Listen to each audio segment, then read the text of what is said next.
જય હિન્દ મિત્રો. આજના વિડીયોમાં આપણે બંધારણના ટોપ 100 એમસીક્યુ જોઈશું, જેનો આ પાર્ટ 1 છે. ખૂબ જ અગત્યના પ્રશ્નો આપણે આની અંદર આવરી લીધેલા છે, જે આવનાર પરીક્ષા માટે તમને ખૂબ જ ઉપયોગી થશે. છેલ્લે તમારી ટેસ્ટ પણ લેવામાં આવે છે, તો વિડીયો વ્યવસ્થિત જોવો, પૂરો જોવો અને ટેસ્ટ આપી તમે તમારું નોલેજ પણ ચેક કરી શકો છો. એ સિવાય ફ્રીમાં આની પીડીએફ પણ તમને પ્રોવાઈડ કરાવવામાં આવે છે. કઈ રીતે મળશે તે પણ આપણે આગળ જોઈશું. તો જોઈએ ખૂબ જ અગત્યનો આ વિડીયો. ભારતીય બંધારણના આમુખનો સ્ત્રોત કયા દેશના બંધારણમાંથી લેવામાં આવ્યો છે? તો આપણું જે ભારતીય બંધારણ છે તેનું આમુખ જવાબ આવશે અમેરિકાના બંધારણમાંથી લેવામાં આવ્યો છે. USA, United state of America. USA નું પૂરું નામ પણ યાદ રાખજો. જોઈએ આપણે. વિશ્વમાં સૌપ્રથમ અમેરિકાએ તેના બંધારણમાં આમુખનો સમાવેશ કર્યો હતો, જેમાંથી પ્રેરણા લઈને ભારતે પણ આમુખ છે તે સ્વીકાર્યું છે. તો આ બાબત પણ યાદ રાખજો. બંધારણના આમુખની ભાષા કયા દેશના બંધારણથી પ્રભાવિત છે? તો તે ઓસ્ટ્રેલિયા દેશના બંધારણથી પ્રભાવિત છે. આમુખની ભાષા પૂછે તો ખાસ યાદ રાખવું ઓસ્ટ્રેલિયા, આમુખ પૂછે તો અમેરિકા. આમુખનો વિચાર અમેરિકાનો છે, પરંતુ તેની ભાષા અને શૈલી ઓસ્ટ્રેલિયાના બંધારણ જેવી છે. તો બંને બાબતો યાદ રાખવી. આમુખનો આધાર પંડિત જવાહરલાલ નહેરુ દ્વારા રજૂ કરવામાં આવેલ કયો પ્રસ્તાવ છે? તો તે પ્રસ્તાવનું નામ શું હતું? જવાબ આવશે ઉદ્દેશ્ય પ્રસ્તાવ. 13 ડિસેમ્બર 1946ના રોજ જવાહરલાલ નહેરુએ બંધારણ સભામાં ઉદ્દેશ્ય પ્રસ્તાવ રજૂ કર્યો હતો, જે પાછળથી આમુખ બન્યો છે. જે આપણો આમુખ છે તે કોના દ્વારા રજૂ કરાણું? તો જવાહરલાલ નહેરુ દ્વારા. અત્યાર સુધી આમુખમાં કેટલી વાર સુધારો કરવામાં આવ્યો છે? બંધારણમાં ઘણા બધા સુધારા થયા છે, પરંતુ આમુખમાં અત્યાર સુધીમાં ફક્ત એક જ વખત સુધારો થયો છે. આમુખમાં અત્યાર સુધીમાં માત્ર એક જ વાર 1976માં સુધારો થયો, જે 42મો બંધારણીય સુધારો હતો અને જેને મિની બંધારણ તરીકે પણ ઓળખવામાં આવે છે. 42મા બંધારણીય સુધારા 1976 દ્વારા આમુખમાં કયા 3 શબ્દો ઉમેરવામાં આવ્યા હતા? 3 શબ્દો ઉમેરવામાં આવ્યા. એ છે સમાજવાદી, બિનસાંપ્રદાયિક અને અખંડિતતા. આ 3 શબ્દો ખાસ યાદ રાખજો, વારંવાર પૂછાય છે. જવાબ તમને આવડતા હોય તો સાથે સાથે કમેન્ટ બોક્સમાં જવાબ પણ આપતા જજો. આમુખની શરૂઆત કયા શબ્દોથી થાય છે? આમુખની શરૂઆત છે તે અમે ભારતના લોકો. ઓપ્શન બી, અમે ભારતના લોકોથી આમુખની શરૂઆત થાય છે. એક જ વાક્યનું આખું આમુખ છે તે આપણું છે. આ દર્શાવે છે કે ભારતની સર્વોચ્ચ શક્તિ ભારતના લોકોમાં નિહિત છે. કયા કેસમાં સર્વોચ્ચ અદાલતે ચુકાદો આપ્યો હતો કે આમુખ એ બંધારણનો ભાગ નથી? સુપ્રીમ કોર્ટે એવું કહ્યું કે આમુખ એ બંધારણનો ભાગ નથી. એવો કેસ કયો હતો? તો જવાબ આવશે ઓપ્શન બી, બેરુબારી કેસ 1960માં. શું કહ્યું? તો આમુખ એ બંધારણનો ભાગ નથી. કયા ઐતિહાસિક કેસમાં સુપ્રીમ કોર્ટે જાહેર કર્યું કે આમુખ એ બંધારણનું અભિન્ન અંગ છે? જો ખાસ યાદ રાખજો, આમાં નથી હતું, આમાં છે. જવાબ આવશે option B, Keshavananda Bharati case 1973. ખૂબ જ અગત્યનો આ કેસ છે. આના વિશે વારંવાર પ્રશ્નો છે તે પૂછાતા હોય છે. આ ચુકાદામાં કોર્ટે સ્પષ્ટ કર્યું કે સંસદ આમુખમાં સુધારો કરી શકે છે, પરંતુ તેના મૂળભૂત માળખાને બદલી શકતી નથી. કોણ સુધારો કરી શકે? સંસદ. સંસદમાં શું આવે? લોકસભા, રાજ્યસભા અને રાષ્ટ્રપતિ. તો એ સુધારો કરી શકે, પરંતુ મૂળભૂત માળખું છે તેને આખાને ચેન્જ કરી શકતું નથી. આમુખમાં કેટલા પ્રકારના ન્યાયની વાત કરવામાં આવી છે? આમુખની અંદર કેટલા પ્રકારના ન્યાય છે? તો જવાબ આવશે 3. ઓપ્શન બી સાચો જવાબ છે. સામાજિક ન્યાય, આર્થિક ન્યાય અને રાજકીય ન્યાયની વાત કરવામાં આવી છે આમુખમાં. આમુખમાં કેટલા પ્રકારની સ્વતંત્રતાનો ઉલ્લેખ છે? લિબર્ટી. કેટલા પ્રકારની સ્વતંત્રતા છે? તો જવાબ આવશે 5 પ્રકારની સ્વતંત્રતા આમુખમાં આપણને જોવા મળે છે. વિચાર, અભિવ્યક્તિ, માન્યતા, ધર્મ અને ઉપાસનાની સ્વતંત્રતા આમુખમાં આપેલી છે.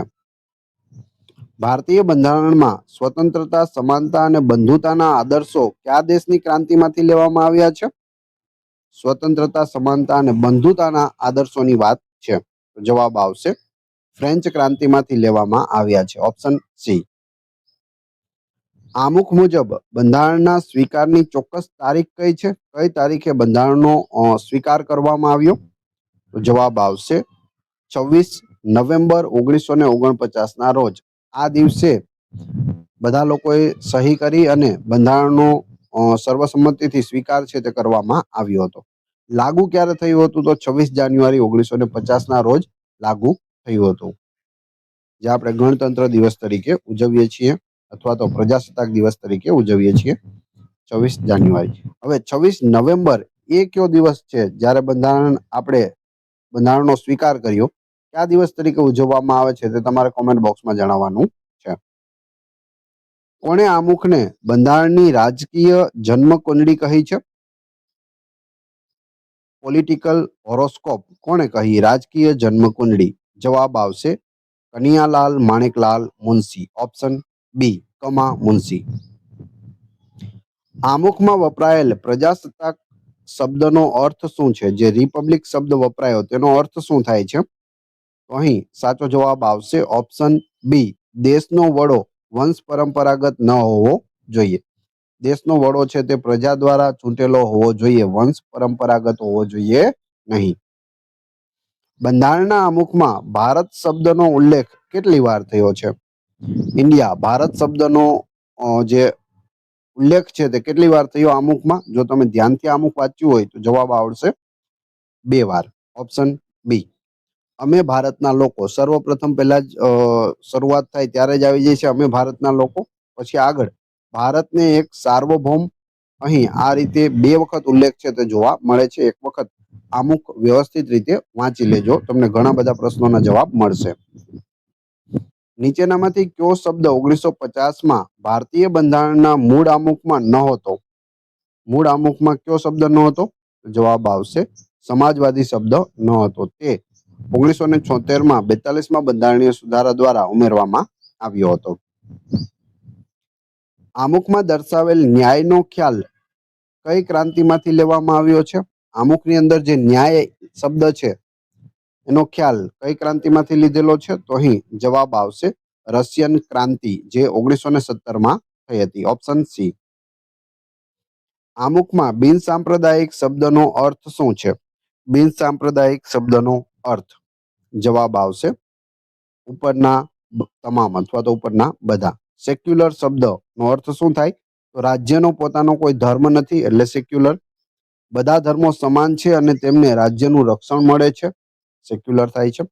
નાગરિકોને ધર્મની સ્વતંત્રતા છે, કોઈ પણ નાગરિક કોઈ પણ ધર્મ છે તે સ્વીકારી શકે, અપનાવી શકે અને તે ધર્મમાં છે તે જઈ શકે છે, ધર્મ બદલી શકે છે. બંધારણના કયા ભાગને બંધારણનો આત્મા કહેવામાં આવે છે? બંધારણનો એવો કયો ભાગ છે જેને બંધારણનો આત્મા કહે છે? તો જવાબ આવશે આમુખ. પરંતુ જો ડોક્ટર આંબેડકર મુજબ પૂછાય તો અનુચ્છેદ 32 જવાબ આવે, પરંતુ સામાન્ય રીતે છે તે આમુખને આત્મા ગણાય છે. સમજાઈ ગયું? જો એમ પૂછવામાં આવે ડોક્ટર બાબા સાહેબ આંબેડકરે કયા અનુચ્છેદને બંધારણનો આત્મા કહ્યો છે? તો અનુચ્છેદ 32 ને, જેમાં 5 પ્રકારની રીતનો સમાવેશ થાય છે. આગળ આવશે ત્યારે પણ આપણે જોઈશું. આમુખમાં ભારતીય બંધારણના કયા હેતુઓનું વર્ણન છે? હેતુઓ પૂછેલા છે, જવાબ આવશે આપેલ તમામ. સત્તાનો સ્ત્રોત, ભારતીય રાજ્યનું સ્વરૂપ, બંધારણના લક્ષ્યો, આ બધું આમુખમાં આપેલું છે. ભારતીય બંધારણના કયા ભાગમાં સંઘ અને તેના રાજ્ય ક્ષેત્રનો ઉલ્લેખ છે? સંઘ અને તેના રાજ્ય ક્ષેત્રનો ઉલ્લેખ જવાબ આવશે ભાગ 1માં છે. બંધારણનો પ્રથમ ભાગ અનુચ્છેદ 1 થી 4 ને આવરી લે છે, જે ભારતની ભૌગોલિક સીમાઓ નક્કી કરે છે. ભાગ 1 અનુચ્છેદ 1 થી 4 શું આપેલું છે? ભારતની ભૌગોલિક સીમાઓ નક્કી કરે છે સંઘ. અનુચ્છેદ 1 મુજબ ભારત એ શું છે? અનુચ્છેદ 1માં ભારતને શું કહ્યું છે? જવાબ આવશે રાજ્યોનો સંઘ છે, યુનિયન ઓફ સ્ટેટ્સ. ભારતીય બંધારણમાં ફેડરેશન શબ્દનો ઉપયોગ થયો નથી, કારણ કે ભારતીય સંઘ રાજ્યો વચ્ચેના કરારનું પરિણામ નથી. શું છે? રાજ્યોનો સંઘ છે. નવા રાજ્યોને ભારતીય સંઘમાં દાખલ કરવાની સત્તા કોની પાસે છે? કોઈ નવું રાજ્યને ભારતમાં દાખલ કરવું હોય તો કોણ કરી શકે? જવાબ આવશે સંસદ કરી શકે. અનુચ્છેદ 2 હેઠળ સંસદ કાયદા દ્વારા નવા રાજ્યોને સંઘમાં સામેલ કરી શકે છે. જેમ કે આપણે સિક્કિમ રાજ્યને આપણા ભારતમાં સામેલ કરેલું છે. નવા રાજ્યની રચના માટેનું બિલ સંસદમાં રજૂ કરતા પહેલા કોની પૂર્વ મંજૂરી જરૂરી છે? નવું રાજ્ય બનાવવું હોય અને એનું બિલ હોય, સંસદમાં રજૂ કરવું હોય તો કોની પૂર્વ મંજૂરી જોઈએ, એટલે કોની પહેલા મંજૂરી લેવી પડે છે? તો જવાબ આવશે રાષ્ટ્રપતિની મંજૂરી પહેલા લેવી પડે છે. ભાષાના આધારે રચાયેલું ભારતનું પ્રથમ રાજ્ય કયું હતું? ભાષા આધારિત પ્રથમ રાજ્ય આપ સૌ જાણતા હશો, આંધ્રપ્રદેશ. ઓપ્શન સી સાચો જવાબ છે. પોટીસી રામુલુના અવસાન બાદ 1 ઓક્ટોબર 1953ના રોજ ભાષાવાર પ્રથમ રાજ્ય આંધ્રપ્રદેશ બન્યું હતું. પોટુશ્રી રામુલુ છે તેઓએ ઉપવાસ કર્યા, જ્યાં સુધી રાજ્ય નહીં મળે ત્યાં સુધી તેઓએ ઉપવાસ કરવાની પ્રતિજ્ઞા લીધી અને છેવટે તેમનું અવસાન થયું અને ત્યારબાદ સ્થિતિ છે તે હાથમાં રહી નહીં અને પછી જવાહરલાલ નહેરુ દ્વારા છે તે આની ઘોષણા કરવામાં આવી અને ભાષા આધારિત પ્રથમ રાજ્ય બન્યું આંધ્રપ્રદેશ.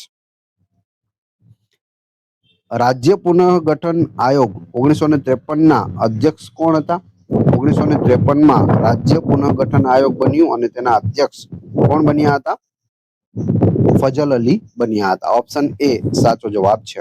આ આયોગમાં ફજલ અલી અધ્યક્ષ હતા, જ્યારે પાણીક્કર અને કુંજરુ બંને સભ્યો હતા. તો સભ્યો પણ યાદ રાખજો, પાણીક્કર અને કુંજરુ. સિક્કિમને કયા બંધારણીય સુધારા દ્વારા ભારતનું પૂર્ણ રાજ્ય બનાવવામાં આવ્યું? કયો એવો બંધારણીય સુધારો છે જેનાથી સિક્કિમને પૂર્ણ રાજ્યનો દરજ્જો મળ્યો? જવાબ આવશે 36મો બંધારણીય સુધારો 1975.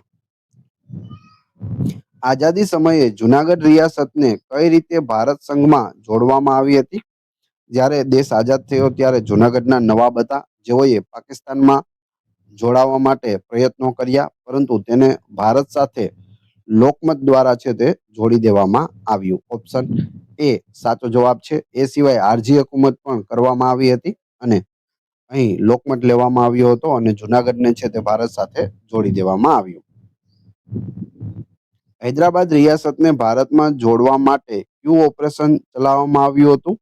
હૈદરાબાદના નવાબ હતા, તેને પણ પાકિસ્તાન સાથે જોડાવવું હતું, પરંતુ હૈદરાબાદ વચ્ચે આવેલું હોવાથી પાકિસ્તાન સાથે જોડાઈ ન શકે, તો તેણે સ્વતંત્ર રહેવાનો વિચાર છે તે વ્યક્ત કર્યો હતો અને તેને ઓપરેશન પોલો દ્વારા ભારત સાથે જોડી દેવામાં આવ્યું હતું. પોલીસ પગલાં લઈ અને તેને બળજબરીથી જોડવામાં આવ્યું હતું.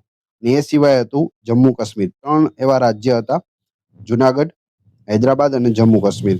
જમ્મુ કાશ્મીરના રાજા હતા, તેઓને પણ સ્વતંત્ર રહેવું હતું, પરંતુ પાકિસ્તાને જમ્મુ કાશ્મીર પર હુમલો કરી દીધો અને તે ભારતના ચરણે આવી ગયા અને ભારત સાથે સહી કરી અને વિલય થયો ભારતમાં. આગળ જોઈએ.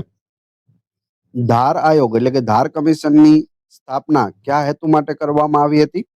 ધાર કમિશનની સ્થાપના ઘણી વખત પૂછાય છે આ પ્રશ્ન, તો યાદ રાખજો. ભાષાવાર રાજ્યોની રચનાની ચકાસણી કરવા માટે ધાર કમિશન હતું. જેવીપી સમિતિમાં કયા સભ્યોનો સમાવેશ થાય છે? 3 નામ પરથી પેલો અક્ષર લેવામાં આવ્યો છે. જેવીપી સમિતિ. જવાબ આવશે જવાહરલાલ નહેરુ, વલ્લભભાઈ પટેલ અને પટ્ટાભી સીતારામૈયા. જવાહરલાલમાંથી જે લીધો, વલ્લભભાઈમાંથી વી લીધો અને પટ્ટાભીમાંથી પી. જેવીપી 3 નામ તમે યાદ રાખી શકો. સંસદમાં રાજ્ય પુનઃગઠન અધિનિયમ ક્યારે પસાર કરવામાં આવ્યો? રાજ્ય પુનઃગઠન અધિનિયમ. જવાબ આવશે 1956માં. Option C. આ કાયદા હેઠળ ભારતમાં 14 રાજ્યો અને 6 કેન્દ્ર શાસિત પ્રદેશોની રચના કરવામાં આવી હતી. કેટલા? યાદ રાખજો, 14 રાજ્યો અને 6 કેન્દ્ર શાસિત પ્રદેશોની રચના થઈ હતી. અત્યારે કેટલા રાજ્યો અને કેટલા કેન્દ્ર શાસિત પ્રદેશ છે? કમેન્ટ બોક્સમાં જણાવી દેજો. બંધારણના કયા અનુચ્છેદ મુજબ સંસદ રાજ્યોના ફેરફાર માટે સાદી બહુમતીનો ઉપયોગ કરે છે? રાજ્યોમાં કોઈ ફેરફાર કરવો હોય તો સંસદ છે તે સાદી બહુમતીનો ઉપયોગ કરે છે. કયા અનુચ્છેદ મુજબ? જવાબ આવશે અનુચ્છેદ 4 મુજબ. નવા રાજ્યની રચના કે નામમાં ફેરફાર એ અનુચ્છેદ 368 મુજબનો બંધારણીય સુધારો ગણાતો નથી. તે અનુચ્છેદ 4 મુજબ થઈ જાય છે અને અનુચ્છેદ જે 368 બંધારણીય સુધારો ગણવામાં આવે તે ગણવામાં આવતો નથી. વર્ષ 2000 કયા 3 નવા રાજ્યોની રચના કરવામાં આવી? ઈસવીસન 2000ની સાલમાં 3 નવા રાજ્યો બન્યા. ક્યાં ક્યાં? છત્તીસગઢ, ઉત્તરાખંડ અને ઝારખંડ. ઓપ્શન એ સાચો જવાબ છે. 3 યાદ રાખજો, 2000ની સાલમાં બનેલા છે. 3ની રાજધાની કઈ છે? છત્તીસગઢની છે નવા રાયપુર, ઉત્તરાખંડની દહેરાદૂન છે અને ઝારખંડની રાંચી રાજધાની છે. તો બધાની રાજધાની પણ તમને ખ્યાલ હોવી જોઈએ, પૂછાય છે. ખાસ કરીને 7 સિસ્ટર્સ જે છે તેની રાજધાની ખાસ યાદ રાખવી. ગોવાને કયા વર્ષમાં પૂર્ણ રાજ્યનો દરજ્જો મળ્યો? ગોવા પૂર્ણ રાજ્ય કયા વર્ષે બન્યું? જવાબ આવશે ઈસવીસન 1987માં બન્યું. 1961માં તેને કેન્દ્ર શાસિત પ્રદેશ બનાવવામાં આવ્યો, પણ 1987માં તે 25મું રાજ્ય બન્યું હતું. ગોવા કેટલામું રાજ્ય બન્યું? 25મું. ક્યારે? 1987માં. કેન્દ્ર શાસિત પ્રદેશ ક્યારે બન્યું હતું? 1961માં. કોના કબજામાં હતું? પોર્ટુગીઝોના કબજામાં હતું. તેમાંથી છોડાવી અને ભારતમાં તેને ભેળવી દેવામાં આવ્યું હતું. અનુસૂચિ 1માં કોની યાદી આપવામાં આવી છે? આનો જવાબ જોઈએ તે પહેલા વિડીયો પસંદ આવી રહ્યો હોય તો લાઈક અવશ્ય કરી દેજો અને ચેનલ ઉપર નવા હોય તો ચેનલને સબસ્ક્રાઇબ કરી બેલ આઇકોન પ્રેસ કરવાનું ના ભૂલશો, જેથી રોજે રોજ આપને નવા વિડીયો મળતા રહે. આગળ જોઈએ. જવાબ આવશે રાજ્યના નામો અને તેના વિસ્તારો અનુસૂચિ 1માં આપેલા છે. ટોટલ કેટલી અનુસૂચિઓ છે? તો 12 અનુસૂચિ છે. દિલ્હીને રાષ્ટ્રીય રાજધાની વિસ્તાર એટલે કે NCR નો દરજ્જો કયા સુધારા દ્વારા મળ્યો છે? NCR નો દરજ્જો છે તે 69માં સુધારા દ્વારા મળ્યો છે. કોને? દિલ્હીને. કયા કિસ્સામાં ભારત પોતાનો પ્રદેશ બીજા પ્રદેશને સોંપવા માટે બંધારણીય સુધારો કરવો પડે છે? આર્ટિકલ 368 મુજબ. જો ભારત ઈચ્છે કે તેનો કોઈ પણ એક પ્રદેશ છે જે બીજા કોઈને આપવા ઈચ્છે છે તો તેના માટે સુધારો કરવો પડે આર્ટિકલ 368 મુજબ. જવાબ આવશે બેરુબારી કેસ 1960 મુજબ. સુપ્રીમ કોર્ટે કહ્યું હતું કે સામાન્ય કાયદાથી પ્રદેશ આપી ન શકાય, તેના માટે સુધારો જરૂરી છે. ફક્ત સામાન્ય કાયદાથી કોઈ પણ ભારતનો પ્રદેશ બીજા દેશને કે કોઈ પણ બીજા વ્યક્તિને આપી શકાતો નથી. તેના માટે સુધારો કરવો જરૂરી છે. બેરુબારી કેસ 1960. કયા રાજ્યમાંથી અલગ થઈને 2014માં તેલંગાણા રાજ્ય બન્યું? 2014માં તેલંગાણા રાજ્યની સ્થાપના થઈ. કયા રાજ્યમાંથી અલગ થયું? જવાબ આવશે આંધ્રપ્રદેશ રાજ્યમાંથી અલગ થયું હતું. 2 જૂન 2014ના રોજ આંધ્રપ્રદેશમાંથી અલગ થઈને તેલંગાણા ભારતનું 29મું ત્યારનું 29મું રાજ્ય બન્યું હતું. અત્યારનું નહીં, ત્યારે 29મું રાજ્ય એ બન્યું હતું. તે પછી જમ્મુ કાશ્મીરને છે રાજ્યમાંથી કેન્દ્ર શાસિત પ્રદેશ કરવામાં આવ્યા અને 2 ભાગ કરી દેવામાં આવ્યા, જમ્મુ કાશ્મીર અને લદ્દાખ. લદ્દાખની રાજધાની લેહ છે. જમ્મુ કાશ્મીરની જે હતી શ્રીનગર તે રાખવામાં આવેલી છે. શ્રીનગર અને જમ્મુ 2.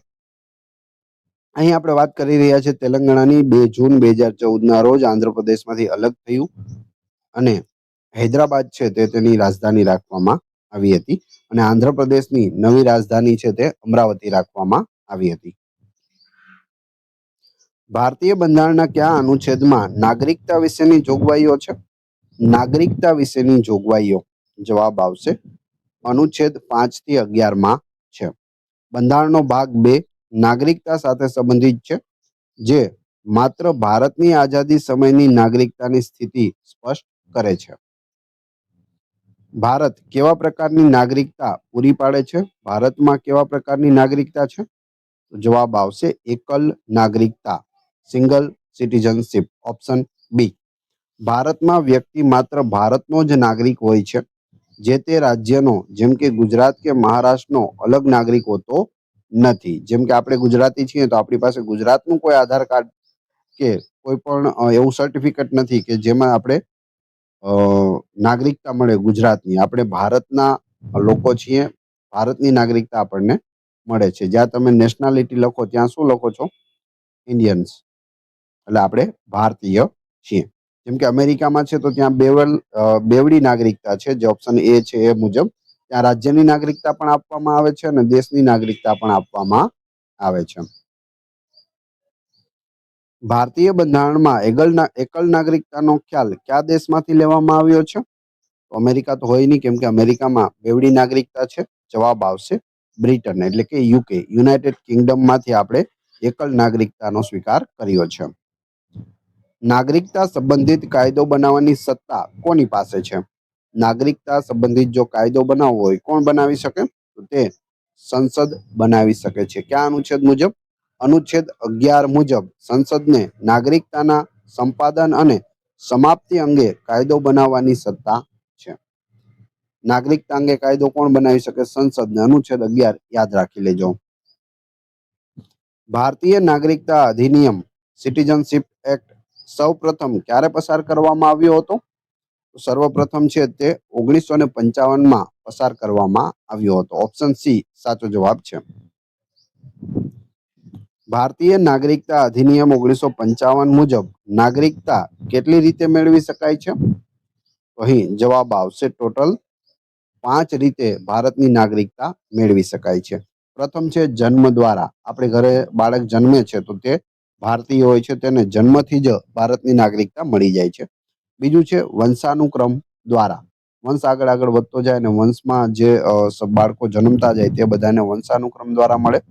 નોંધણી દ્વારા, નોંધણી કરાવીને પણ નાગરિકતા મેળવી શકાય. દેશીકરણ દ્વારા, વિદેશી વ્યક્તિ છે અહીં આવીને રહે છે, 12 વર્ષથી વધારે તેઓ અહીં રહે, 15 વર્ષ સુધી રહે અને પછી તેઓ એપ્લાય કરી શકે છે. અને પ્રદેશના જોડાણ દ્વારા, જેમ કે સિક્કિમને ભારત દેશમાં જોડી દેવામાં આવ્યું તો સિક્કિમના જેટલા પણ નાગરિક છે તે બધા કેવા બની જશે? ભારતીય બની જાય છે. તો આ રીતે નાગરિકતા છે તે મળે છે. 5 રીત છે, 5 યાદ રાખજો. કોઈ વ્યક્તિ સ્વેચ્છાએ બીજા દેશની નાગરિકતા સ્વીકારે તો તેની ભારતીય નાગરિકતા આપોઆપ રદ થઈ જાય છે. આ જોગવાઈ કયા અનુચ્છેદમાં છે? અનુચ્છેદ આપણે પછી જોઈશું. પહેલા શું કીધું? કોઈ વ્યક્તિ સ્વેચ્છાએ બીજા દેશની નાગરિકતા સ્વીકારે. હું કેનેડા રહેવા માટે જાઉં અને ત્યાંની નાગરિકતા હું સ્વીકારી લઉં તો ભારતની મારી નાગરિકતા છે તે આપોઆપ રદ થઈ જશે, ઓટોમેટિકલી રદ થશે. અનુચ્છેદ 9 મુજબ. ઓપ્શન સી સાચો જવાબ છે. પાકિસ્તાનથી ભારત આવેલા લોકોની નાગરિકતા વિશે કયા અનુચ્છેદમાં જોગવાઈ છે? પાકિસ્તાનથી જે ભારતમાં પરત ફરેલા લોકો છે તેની નાગરિકતા વિશે અનુચ્છેદ 6માં જોગવાઈ છે. Option B. ભારતથી પાકિસ્તાન સ્થળાંતર કરી ગયેલા પરંતુ પાછા આવેલા લોકો માટે નાગરિકતાની જોગવાઈ કયા અનુચ્છેદમાં છે? હવે પાકિસ્તાન જવું છે અને પાકિસ્તાન ચાલ્યા ગયા. ત્યાં ગયા પછી ખબર પડી કે અહીંયા મજા નથી અને પરત આવી ગયા ભારતમાં. તેના માટે અનુચ્છેદ 7માં જોગવાઈ કરવામાં આવેલી છે. ભારતીય મૂળની વ્યક્તિ જે ભારત બહાર રહેતી હોય તેની નાગરિકતા વિશે કયા અનુચ્છેદમાં ઉલ્લેખ છે? જવાબ આવશે અનુચ્છેદ 8માં ઉલ્લેખ છે. હું ભારતીય મૂળનો વ્યક્તિ છું, મારી પાસે નાગરિકતા ભારતની છે, પરંતુ હું વિદેશમાં રહું છું તો ત્યાંની નાગરિકતા મેં સ્વીકારેલી નથી. અનુચ્છેદ 8. ભારતીય નાગરિકતા કેટલી રીતે સમાપ્ત થઈ શકે છે? તો મળી કેટલી રીતે શકે? તો 5 રીતે મળી શકે. આપણે જોયું.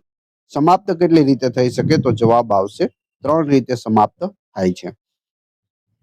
નાગરિકતાનો ત્યાગ કરવાથી એક તો તમે નાગરિકતાનો ત્યાગ કરી દો, મારે ભારતમાં રહેવું નથી, મારે ભારતની નાગરિકતા જોઈતી નથી, ત્યાગ કર્યો. બીજું, નાગરિકતાનો અંત લાવવાથી બીજા દેશની નાગરિકતા તમે સ્વીકારી લો તો અહીંનો ઓટોમેટિક અંત આવી જાય છે. ત્રીજું, સરકાર દ્વારા નાગરિકતા છીનવી લેવાથી. જો તમે કોઈ રાષ્ટ્રદ્રોહ કે દેશદ્રોહ જેવા કાર્યો કરો છો અથવા આતંકવાદી સાથે સામેલ છો, કોઈ પણ રીતે, મતલબ સરકાર છે તમારી પાસેથી નાગરિકતા છીનવી લે તો ટોટલ 3 રીત છે. એક તો તમે ત્યાગ કરો, બીજું બીજા દેશની નાગરિકતા તમે લઈ લો એટલે એનો અંત આવે છે ઓટોમેટિક, અને ત્રીજું છીનવી લેવામાં આવે તો. નીચેનામાંથી કયું મંત્રાલય નાગરિકતા સંબંધિત બાબતોનું સંચાલન કરે છે? મંત્રાલય કયું છે? જવાબ આવશે ઓપ્શન સી ગૃહ મંત્રાલય છે. ગૃહમંત્રી વર્તમાન કોણ છે ભારતના? કમેન્ટ બોક્સમાં જણાવી દેજો. પ્રવાસી ભારતીય દિવસ કઈ તારીખે ઉજવવામાં આવે છે? પ્રવાસી ભારતીય દિવસ વારંવાર પૂછાતો દિવસ છે, ખાસ યાદ રાખજો. જવાબ આવશે ઓપ્શન બી, 9 જાન્યુઆરીના રોજ પ્રવાસી ભારતીય દિવસ હોય છે. 9 જાન્યુઆરી 1915ના દિવસે મહાત્મા ગાંધી દક્ષિણ આફ્રિકાથી ભારત પરત આવ્યા હતા. તેની યાદમાં આ દિવસ છે તે ઉજવવામાં આવે છે. કઈ સમિતિની ભલામણથી પ્રવાસી ભારતીય દિવસની ઉજવણી શરૂ કરવામાં આવી હતી? સમિતિ કઈ હતી કે જેણે ભલામણ કરી રાષ્ટ્રીય પ્રવાસી દિવસ ઉજવવાની? જવાબ આવશે એલ.એમ. સંઘવી સમિતિ. વારંવાર પૂછાય છે. Option A, એલ.એમ. સંઘવી સમિતિ. બંધારણના અમલ વખતે 26 જાન્યુઆરી 1950ના રોજ નાગરિકતા અંગેની જોગવાઈ કયા અનુચ્છેદમાં છે? જવાબ આવશે અનુચ્છેદ 5માં છે. જ્યારે બંધારણનો અમલ થયો 26 જાન્યુઆરી 1950, ત્યારે નાગરિકતા અંગેની જોગવાઈ છે તે અનુચ્છેદ 5 મુજબ. દેશીયકરણ દ્વારા નાગરિકતા મેળવવા માટે વ્યક્તિએ ઓછામાં ઓછા કેટલા વર્ષ ભારતમાં રહેવું જરૂરી છે? ઓછામાં ઓછા કેટલા વર્ષથી ભારતમાં રહેતા હોય તો તે નાગરિકતા મેળવી શકે? જવાબ આવશે 12 વર્ષ. ઓછામાં ઓછા 12 વર્ષ. શું ભારતમાં જન્મ દ્વારા નાગરિકતા મેળવવા માટે માતા પિતા બંને ભારતીય હોવા ફરજિયાત છે? કોઈ બાળકનો જન્મ થાય છે ભારતમાં, હવે તેના માતા પિતા બંને ભારતીય હોવા જરૂરી છે તો જ તેને ભારતની નાગરિકતા મળે? તો અહીં જવાબ આવશે ઓપ્શન ડી. 2003ના સુધારા મુજબ બંને અથવા એક ભારતીય અને બીજું ગેરકાયદેસર સ્થળાંતરિત ન હોવું જોઈએ. બે વ્યક્તિ છે, ઓકે, તેમાં એક તો ભારતીય હોવું જોઈએ, મા અથવા બાપ બેમાંથી એક, કોઈ પણ એક ભારતીય હોવું જોઈએ, અને બીજું છે કે કાયદેસર રીતે આપણા દેશમાં આવેલું હોવું જોઈએ, તો તેના દ્વારા જન્મેલા બાળકને ભારતની નાગરિકતા મળશે. જો ગેરકાયદેસર રીતે સ્થળાંતરિત થઈને આવેલા હશે તો તેને મળશે નહીં. નાગરિકતા સંશોધન અધિનિયમ CAA 2019માં કયા દેશના લઘુમતીઓને નાગરિકતા આપવાની જોગવાઈ છે? 2019માં અધિનિયમ આવ્યો, નાગરિકતા સંશોધન અધિનિયમ, અને તેમાં કયા દેશની લઘુમતીઓને નાગરિકતા આપવાની જોગવાઈ કરી છે? તો જવાબ આવશે 3 દેશ છે, અફઘાનિસ્તાન, પાકિસ્તાન અને બાંગ્લાદેશ. Option A.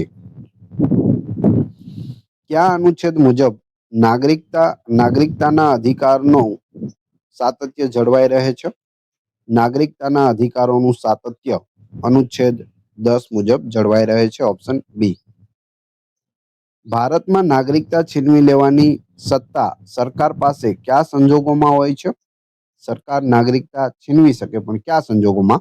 જવાબ આવશે આપેલ તમામ. એટલે કે જો નાગરિકતા છેતરપિંડીથી મેળવી હોય, ખોટું બોલીને અથવા તો છેતરીને નાગરિકતા મેળવી હોય તો છીનવી શકે. બીજું, જો બંધારણ પ્રત્યે અનાદર દર્શાવ્યો હોય, બંધારણનું અપમાન કરતા હોય અને અનાદર દર્શાવતા હોય, બંધારણ પ્રમાણે ન ચાલતા હોય, તો યુદ્ધ સમયે શત્રુ દેશને મદદ કરી હોય, ભારત પાકિસ્તાનનું યુદ્ધ ચાલી રહ્યું હોય અને પાકિસ્તાનને મદદ કરે તો નાગરિકતા છીનવાઈ જાય છે.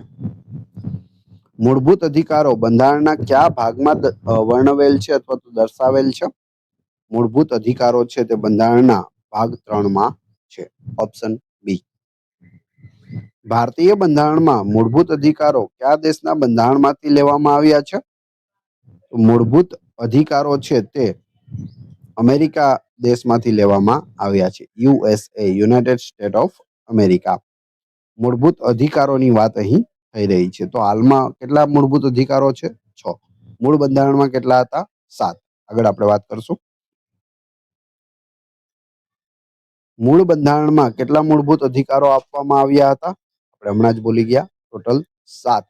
શરૂઆતમાં 7 અધિકારો હતા, પરંતુ મિલકતનો અધિકાર છે તે રદ થતા હવે કેટલા છે? તો 6 છે. અત્યારે કેટલા છે પૂછે તો 6. મૂળ બંધારણમાં કેટલા હતા? તો 7. આગળ જોઈએ. કયા ભારતીય બંધારણીય સુધારા દ્વારા મિલકતનો અધિકાર મૂળભૂત અધિકારોમાંથી દૂર કરવામાં આવ્યો? મિલકતનો અધિકાર છે તે મૂળભૂત અધિકારમાંથી હટાવવામાં આવ્યો, પરંતુ તે સુધારો કયો છે? તો તે 44મો બંધારણીય સુધારો છે. 1978માં આવ્યો હતો ને ત્યારે મિલકતનો અધિકાર છે તે દૂર કરવામાં આવ્યો. હાલમાં મિલકતનો અધિકાર કયા અનુચ્છેદ હેઠળ કાયદાકીય અધિકાર છે? મિલકતનો અધિકાર હવે કેવો અધિકાર છે? તો કાયદાકીય અધિકાર છે. અને કયા અનુચ્છેદ મુજબ? તો જવાબ આવશે અનુચ્છેદ 300A મુજબ. મૂળભૂત અધિકારમાંથી હટાવી અને કેવો અધિકાર કર્યો છે? તો કાયદાકીય અધિકાર કર્યો છે. ખાસ યાદ રાખજો, પૂછાય છે. મિલકતનો અધિકાર તે આપણો કેવો અધિકાર છે? ઓપ્શન એમાં જ મૂળભૂત અધિકાર હશે તે ટીક કરવાનું નથી. કાયદાકીય અધિકાર યાદ રાખજો. અનુચ્છેદ 300A. અનુચ્છેદ 12 શેની વ્યાખ્યા આપવામાં આવેલી છે? અનુચ્છેદ 12 રાજ્યની વ્યાખ્યા આપેલી છે. કાયદા સમક્ષ સમાનતાનો ખ્યાલ કયા અનુચ્છેદમાં છે? કાયદા સમક્ષ સમાનતા જવાબ આવશે અનુચ્છેદ 14 આપેલ છે.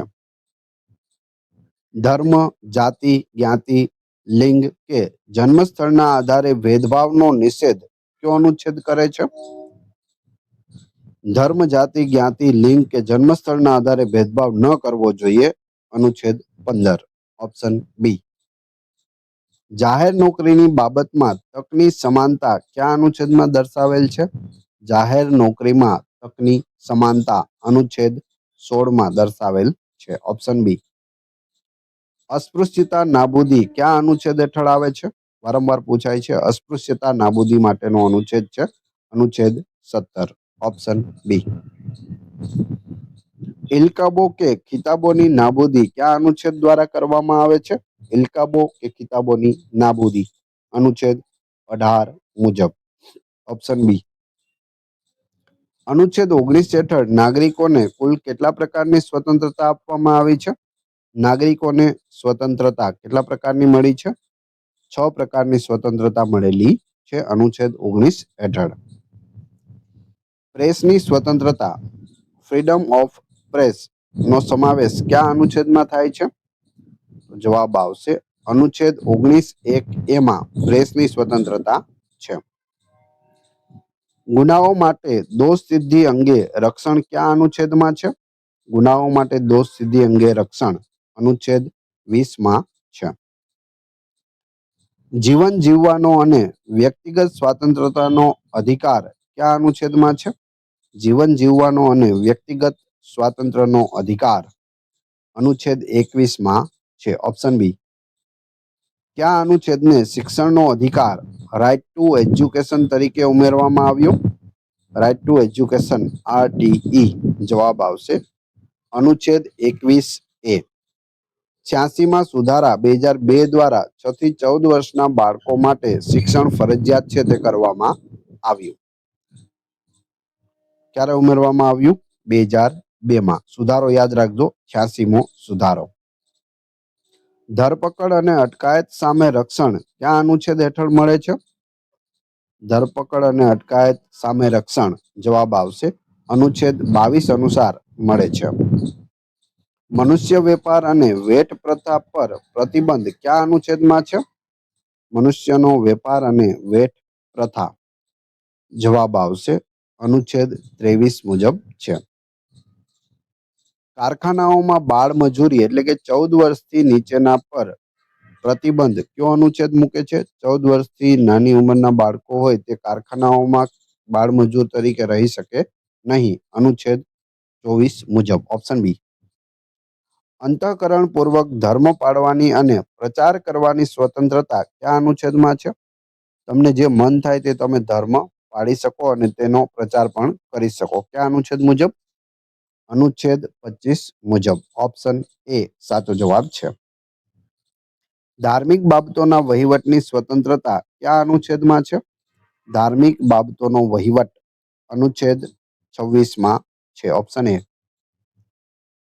કોઈ ચોક્કસ ધર્મના ઉત્તેજન માટે કર એટલે કે ટેક્સ ન ભરવાની સ્વતંત્રતા કયા અનુચ્છેદમાં છે? કોઈ ચોક્કસ ધર્મના ઉત્તેજન માટે ટેક્સ ન ભરવો અનુચ્છેદ 27. Option B. લઘુમતીઓના હિતોનું રક્ષણ કયા અનુચ્છેદ હેઠળ કરવામાં આવ્યું છે? લઘુમતીઓ આપ સૌ જાણતા હશો. જવાબ આવશે અનુચ્છેદ 29. લઘુમતીઓને શિક્ષણ સંસ્થાઓ સ્થાપવાનો અને વહીવટ કરવાનો અધિકાર કયા અનુચ્છેદમાં છે? લઘુમતીઓ છે તે શિક્ષણ સંસ્થા સ્થાપી શકે અને તેનો વહીવટ પણ કરી શકે અનુચ્છેદ 30 મુજબ. Option B. બંધારણીય ઇલાજોનો અધિકાર કયા અનુચ્છેદમાં છે? બંધારણીય ઇલાજોનો અધિકાર છે તે અનુચ્છેદ 32 માં છે, જેને ડોક્ટર બી.આર. આંબેડકરે બંધારણનો આત્મા અને હૃદય કહ્યું છે. ડોક્ટર બી.આર. આંબેડકરે કયા અનુચ્છેદને બંધારણનો આત્મા અને હૃદય કહ્યો છે? હમણાં જ આપણે વાત કરી અનુચ્છેદ 32. સર્વોચ્ચ અદાલત મૂળભૂત અધિકારોના રક્ષણ માટે કેટલા પ્રકારની રીટ બહાર પાડી શકે છે? સર્વોચ્ચ અદાલત એટલે કે સુપ્રીમ કોર્ટ છે તે કેટલા પ્રકારની રીટ બહાર પાડી શકે? 5 પ્રકારની રીટ બહાર પાડી શકે છે. બંધી પ્રત્યક્ષીકરણ રીટને અંગ્રેજીમાં શું કહેવાય છે? 5 રીટ છે: મેન્ડેમેસ, હેબિયસ કોર્પસ, કો વોરંટો, સર્ટિયોરરી અને હજી એક છે, આપણે આગળ જોઈશું. તો બંધી પ્રત્યક્ષીકરણને શું કહે છે? હેબિયસ કોર્પસ કહે છે. Option B. જ્યારે કોઈ જાહેર અધિકારી પોતાની ફરજ બજાવવામાં નિષ્ફળ જાય ત્યારે કઈ રીત બહાર પડાય છે? તો ત્યારે પરમાદેશ રીત છે તે બહાર પાડવામાં આવે છે. કઈ રીતનો અર્થ તમારો અધિકાર શું છે તેવો થાય છે? અધિકાર પૃચ્છા. કોઈ વ્યક્તિ સરકારી જોબમાં કામ કરી રહ્યો હોય અને તેના પર શંકા જાય તો તમે તેના વિરુદ્ધ પણ રીટ બહાર પાડી શકો, સુપ્રીમ કોર્ટમાં અરજી કરી શકો અને સુપ્રીમ કોર્ટ તેને પૂછી શકે કે તમે તમારો અધિકાર શું છે? તો જવાબ આવશે કો વોરંટો, અધિકાર પૃચ્છા.